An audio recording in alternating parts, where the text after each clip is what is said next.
சரி எனக்கு சொல்லுங்கள், ஏக்கு என்னென்ன வரும்? ஏ சமன் அதில் நம்பர்ஸ் என்ன? 4, 5, 7, 3. 2 முறை வாரது எழுத தேவையில்லை, அவனை 2 முறை எழுத தேவையில்லை, ஒருக்க எழுதினா போதும். பி சமன் விகட கவியில் உள்ள எழுத்து வீணா காணா டானா. சி சமன் 1லேருந்து 20 வரை உள்ள ஒற்றை எண்கள். அப்போ 1, 3, 5, 7, 9, 11, 13, 15, 17, 19 மட்டும் வரப்போகுது.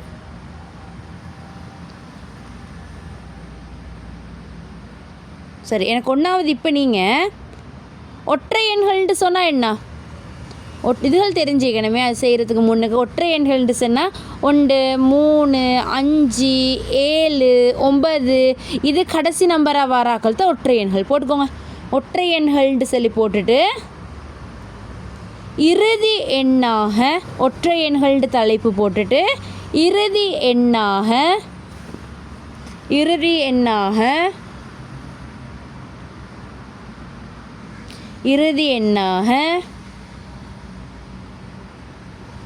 1, 3, 5, 7, 9 வருபவை.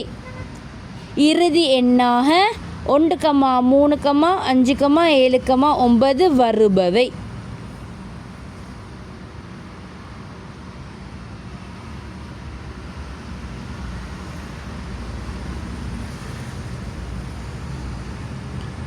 இரட்டை எண்கள்னு சொல்லி போட்டுட்டு 0, 2, 4, 6, 8 இவங்க தான் இறுதி நம்பராக வருவாங்க. இறுதி எண்ணாகண்டு போட்டுட்டு இதை போட்டுக்கோங்க.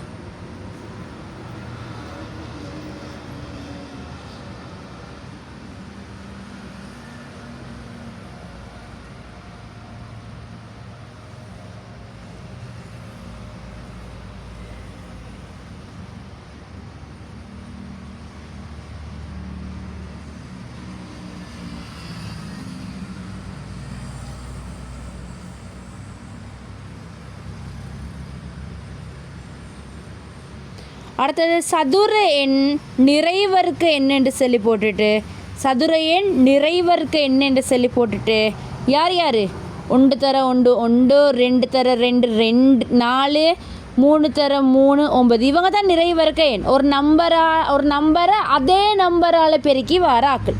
இப்போ 5வது சதுர எண்ணு கேட்டால் 5 தர 5 பார்க்கணும். 6வது சதுர எண்ணு கேட்டால் 6 தர 6 எவ்வளோன்னு பார்க்குறேன். 7வது சதுர எண்ணு சொன்னால் 7 தர 7 பார்க்குறேன். சரியா? இப்போ நீங்கள் எழுதிக்கோங்க, சதுர எண் அல்லது நிறைவர்க்க எண்ணு சொல்லி போட்டுட்டு 2 தர 2 4, 3 தர 3 9, 4 தர 4 16, 5 தர 5 25, 6 தர 6 36, 7 தர 7 49, 8 தர 8 64, 9 தர 9 81, 10 தர 10 100 இவ்வளோ மட்டும் எழுதிக்கோங்க. இது இவங்க எல்லாரும் தனியாக சதுர எண் நிறைவர்க்க எண்கள்.